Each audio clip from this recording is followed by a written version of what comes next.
As jy nou net by ons aangesluit het, 'n hartlike goeiemôre, good morning. Waar was jy? Maar nou dat jy hier is jy net in tyd. My volgende gas is 'n 12-malige wêreldkampioen in kajak en oseaan kajak, as ook 'n voormalige Olimpiese atleet wat Suid-Afrika by die 1992 Barcelona Olimpiese Spele verteenwoordigheid. Vandag dien hy as 'n inspirerende motiveringsspreker wat kragtige stories deel oor die uithou vermoë van die menslike gees en die wil om selfs die moeilikste uitdagings te oorkom. Een van hulle op hierdie stadium is kanker. Dis Oscar Chalupsky. Oscar, so nice to talk with you and thank you for getting up so early. I know that you've just come out of hospital, so let's concentrate on the cancer scenario first. You got some bad news again, my mate said. Tell me about that first and we'll start the interview that way.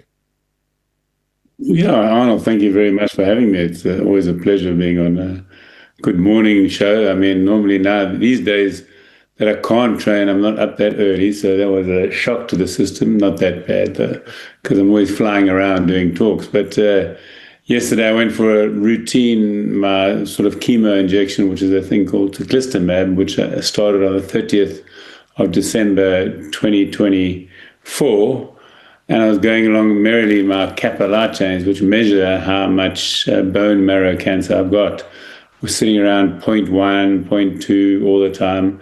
And then I was in hospital, as you know. I had a big cut. I've got a 6-centimeter gash in a place that you don't want to know about. And that's quite painful, from a perianal abscess.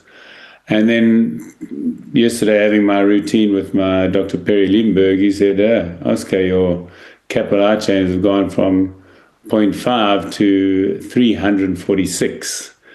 So that means the cancer's back on its way, you know, and multiple myeloma, bone marrow cancer, is one of these cancers which just sort of evolve all the time and find a new way of beating medical science. And now Chalupsky is basically useless now, so we've got to find. I've only got 2 more cures left. I've got Tavali, which is a new drug, also a drug that's not really available in South Africa. We'll have to import it.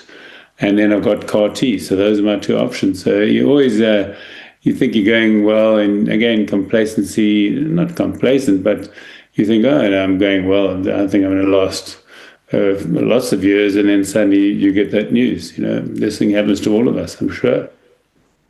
Oscar, but on the other hand, and I'm convinced that it's because of that incredible fighting spirit of yours, you've had a few extra years already, according to medical info. You should have been long gone by now.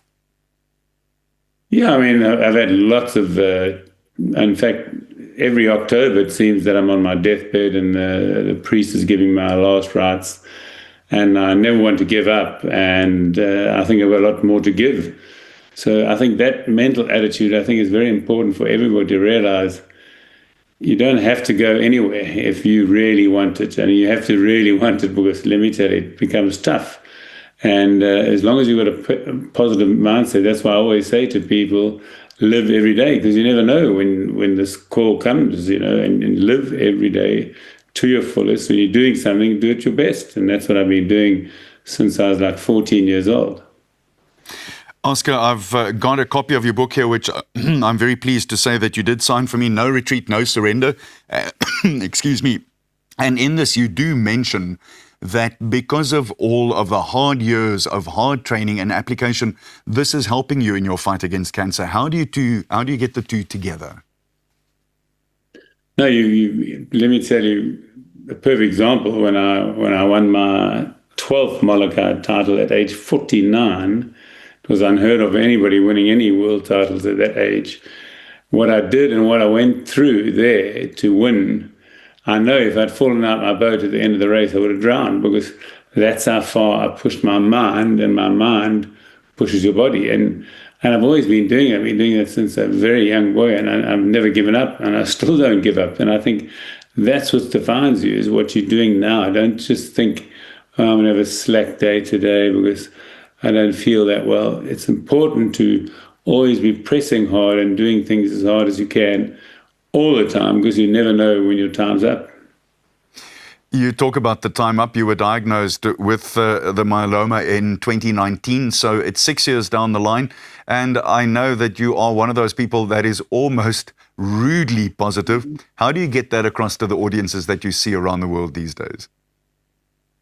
I think some people are born with it. I think mine happened when I was 14 years old and I never stopped, and other people need to be nurtured and coached. And this modern day and age with YouTube and social media, you should be able to get yourself coached to be positive. And it is tough. And I always mention my children. My daughter, Hannah, is much more positive than my son, Luke. And they've grown up in the same house with the same positivity. Some people need that push and need that education. It's the same thing as playing golf. Some people grasp it straight away and other people take ages to do it. So there's two different methods. Not everybody's built the same. And it's the same for positivity. So again, $1 million question, what makes you positive? And I think surrounding yourself with positive people, being positive and educating yourself about how to become positive. Oz, I'm very interested to hear. It's such a long list of incredible performances over all the years, but what stands out as your sporting highlight?